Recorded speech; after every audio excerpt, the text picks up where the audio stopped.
Sophia Qureshi యొక్క caste కోసం మాట్లాడుతున్నారు. వీళ్ళకి కావాల్సిన క్యాస్ట్లు, మతాలు, ఈ రాజకీయ సౌలభ్యాలు ఇవి వాళ్ళు ఎవరే మాట్లాడారు, ఏం మాట్లాడారని చెప్పడం లేదు. నేను ఇక్కడ ఒక్క విషయాన్ని గమనించాలండి. భారతదేశంలో కొన్ని వేల మంది ఎమ్మెల్యేలు ఉన్నారు, వందల మంది ఎంపీలు ఉన్నారు.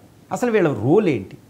అసలు వీళ్ళు ఎందుకు ఇంత అవగాహన రాహిత్యంతో? అందరూ కాదు, కొంతమంది.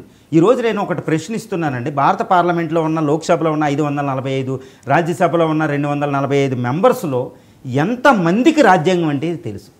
నేను అదే ప్రశ్నిస్తున్నా. ఎంతమందికి రాజ్యాంగం సజీవ రాజ్యాంగం అని తెలుసు? ఎంతమందికి భారత సంస్కృతి మీద, చరిత్ర మీద అవగాహన ఉందని ప్రశ్నించవలసిన సమయం ఆసన్నమైంది. ఎందుకంటే వీళ్ళు మాట్లాడే మాటలనే భారతదేశంలో ఉన్న కోటాను కోట్ల మంది స్కూల్ పిల్లలు చూసి నవ్వుకుంటున్నారు. వాళ్ళు ఏం నేర్చుకోవాలి? నిన్న ఒక టీచర్ చెప్తున్నారనమాట, అది చాలా వైరల్ అయిందండి. ఒక టీచరు క్లాసులో చిన్న పిల్లలకి, ఒక 5th గ్రేడ్ ఉన్న పిల్లలకి మన S-400 సిస్టమ్ ఏం పనిచేసింది, ఎంత బాగా పనిచేసింది, ఇలాంటివి మీరు కూడా తయారు చేయగలరు, అబ్దుల్ కలాంలో మీరు అవ్వగలరని ఒక అద్భుతమైన ప్రసంగం చేస్తే అది వైరల్ అయింది. ఒక టీచర్ పిల్లలకు బోధించవలసిన అవసరం, ఆ టీచర్ లాగానే మన ప్రజాప్రతినిధులు మనకు భారతీయులకు మాట్లాడాలి. వీళ్ళు బాగా పోరాడిన ఆర్మీ జనరల్ యొక్క